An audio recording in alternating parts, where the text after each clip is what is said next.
بسم الله الرحمن الرحیم نحمده ونصلی علی رسوله الکریم۔ نون ساکن اور تنوین کے قواعد جاری تھے، ان میں سے اظہار اور ادغام کی تعریف اور اس کا حکم بیان ہوا تھا۔ اب ادغام کی قسمیں ہم بیان کریں گے کہ ادغام کی کتنی قسمیں ہیں کیفیت کے لحاظ سے۔ ادغام کی دو قسمیں ہیں۔ نمبر 1 ادغام مع الغنہ، نمبر 2 ادغام بلا غنہ۔ ادغام مع الغنہ کا معنی کیا ہے؟ ادغام غنہ کے ساتھ، یعنی ادغام بھی ہو اور غنہ بھی ہو۔ ادغام بلا غنہ یعنی ادغام بغیر غنہ کے ہو۔ اب ادغام مع الغنہ کس حالت میں ہوتا ہے؟ حروف یرملون میں یومنو کے 4 حروف میں ادغام غنہ کے ساتھ ہوگا، یعنی ادغام کرتے وقت ایک الف کے برابر غنہ بھی ہوگا۔ یعنی یرملون میں 6 حروف ہیں، تو ان 6 حروف میں سے یہ 4 حروف یا واو میم نون،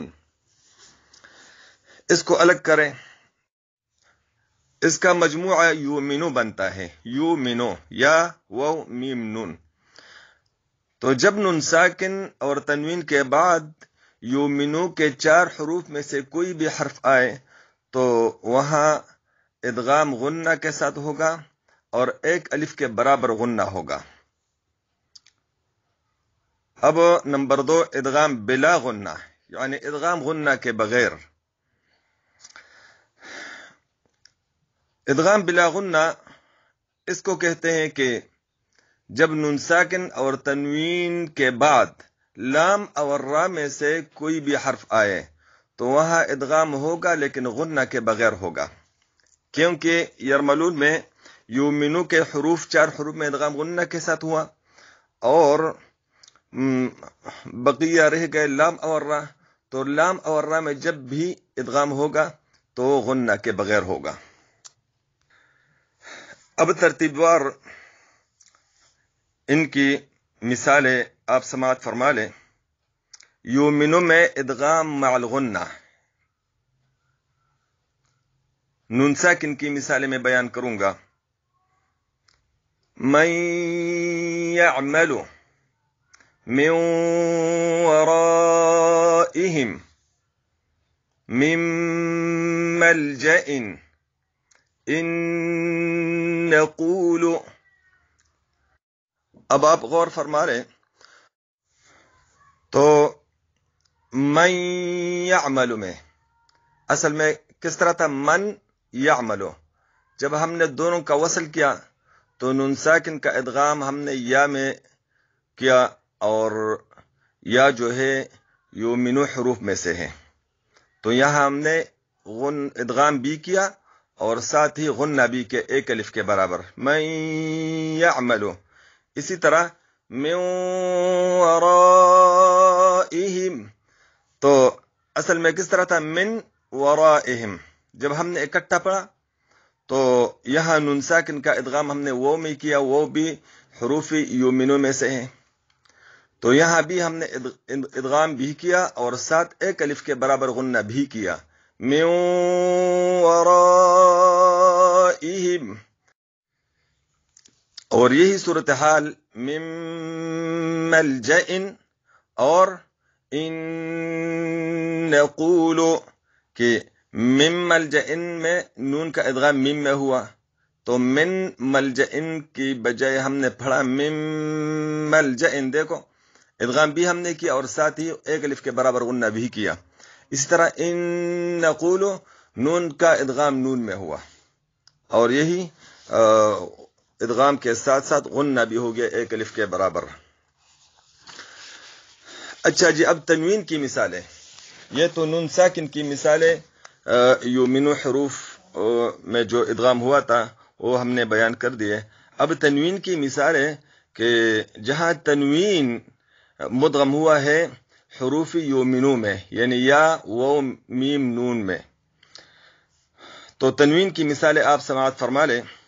لقوم یؤمنون، اصل میں لقوم یؤمنون تھا، تو ہم نے میم کی تنوین کو یا میں مدغم کیا اور ساتھ ساتھ ہم نے غنہ بھی ایک الف کے برابر کیا.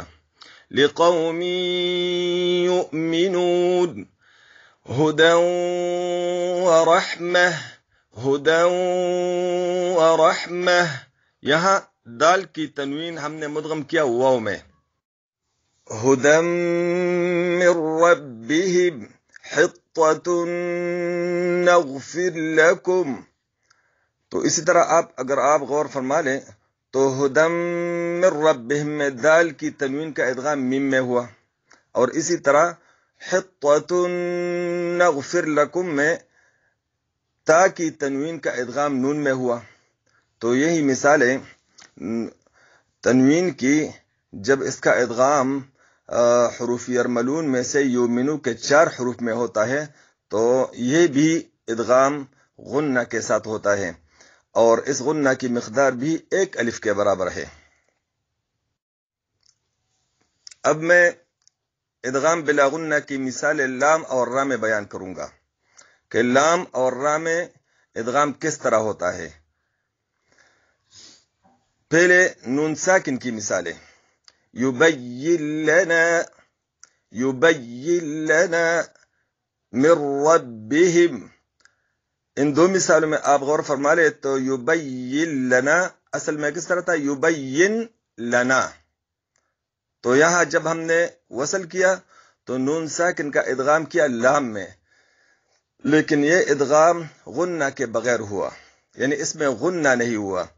تو کس طرح ہم نے پڑھا یبین لنا، اور اسی طرح من ربہم اصل میں کس طرح تھا من ربہم، تو ہم نے نون کا ادغام را میں کیا غنہ کے بغیر یعنی بلا غنہ. تنوین کی مثالیں. متاعا لکم غفور رحیم، تو متاعا لکم اصل میں متاعا لکم تھا، تو جب ہم نے یہاں وصل کیا تو عین کی تنوین کا ادغام ہم نے لام میں کیا غنہ کے بغیر یعنی بلا غنہ. غفور رحیم، تو ہم نے یہاں را کی تنوین کا ادغام را میں کیا غنہ کے بغیر یعنی بلا غنہ. متاعا لکم غفور رحیم. نون ساکن اور تنوین کے مزید قواعد انشاءاللہ تبارک و تعالی آئندہ درس میں بیان ہوں گے.